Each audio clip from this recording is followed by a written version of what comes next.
ప్రత్యేకించి ఈ రోజున వర్గీకరణకు సంబంధించి దీనికి మనస్ఫూర్తిగా ఈ స్థాయి దాకా వచ్చింది అంటే ఒకళ్ళు మందకృష్ణ మాదిగ గారు అయితే దాన్ని ముందుకు తీసుకెళ్లిన వ్యక్తి శ్రీ నారా చంద్రబాబు నాయుడు గారు అధ్యక్షుడు. అలాంటి ఆత్మగౌరవ పోరాటాన్ని ముందుకు తీసుకెళ్లి దాన్ని ఆంధ్రప్రదేశ్ ఉమ్మడి రాష్ట్రంలో ప్రవేశపెట్టిన ఘనత, దాన్ని ముందుకు తీసుకెళ్లిన ఘనత శ్రీ నారా చంద్రబాబు నాయుడు గారికి మన గౌరవ ముఖ్యమంత్రి గారు దక్కుతుంది అధ్యక్ష. ఈ రోజున దేశ స్థాయిలో దీన్ని ముందుకు తీసుకెళ్లగలుగుతున్నాం అంటే ప్రధానమంత్రి గారు దృష్టిలో పడిందంటే దానికి నాంది ఆంధ్రప్రదేశ్ నుంచే పడింది అధ్యక్ష. ఇలాగ అనేక విభిన్నంగా ఒక్కొక్క చోట ఉన్న ఈ డామినెన్స్ కావచ్చు, లేదంటే ఎక్కువ శాతం తీసుకోవడం కావచ్చు, ఇట్స్ అ బ్యాలెన్సింగ్ యాక్ట్ అధ్యక్ష. ఇది వీటన్నిటిని గుర్తించి మనస్ఫూర్తిగా ఈ రోజున నారా చంద్రబాబు నాయుడు గారి ఆధ్వర్యంలో ఈ రోజున ఈ ఎన్డీఏ కూటమి ప్రభుత్వం ఈ మా రిజర్వేషన్ వర్గీకరణ బిల్లుని మనస్ఫూర్తిగా జనసేన తరపు నుంచి మనస్ఫూర్తిగా మేమందరం సమర్థిస్తున్నాం అధ్యక్ష.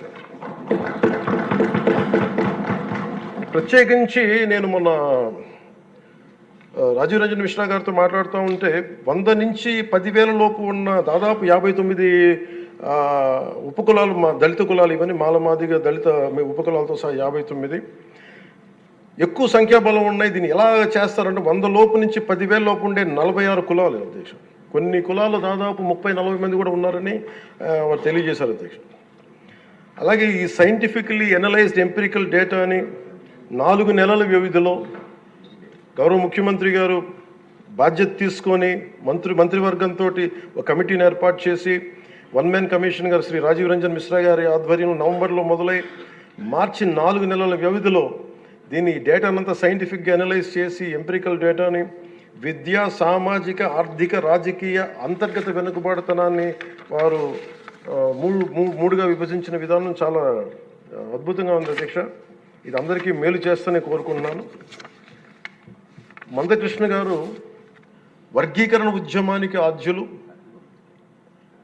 మందకృష్ణ గారు వర్గీకరణ ఉద్యమానికి ఆద్యుడు, వర్గీకరణ సాధన పోరాట సమితి యోధుడు అధ్యక్ష మందకృష్ణ గారు. నారా చంద్రబాబు గారు సైబరాబాద్ సృష్టికర్తే కాదు, వర్గీకరణ రూపకర్త కూడా. శ్రీ మోదీ గారు నయా భారత్ నిర్మాతే కాదు, వర్గీకరణ ఫలప్రదాత కూడా. అందుకని మనస్ఫూర్తిగా ఈ వర్గీకరణ బిల్లుని ముందుకు తీసుకెళ్ళి దీనిని ఆంధ్రప్రదేశ్ అసెంబ్లీలో ఈరోజు ప్రవేశపెట్టినందుకు మనస్ఫూర్తిగా ముఖ్యమంత్రి గారికి, అందరికీ, మంత్రివర్గానికి, సభ్యులందరికీ మనస్ఫూర్తిగా ధన్యవాదాలు తెలుపుకుంటూ స్పీకర్ గారికి నా హృదయపూర్వక ధన్యవాదాలు తెలియజేసుకున్నాను అధ్యక్ష.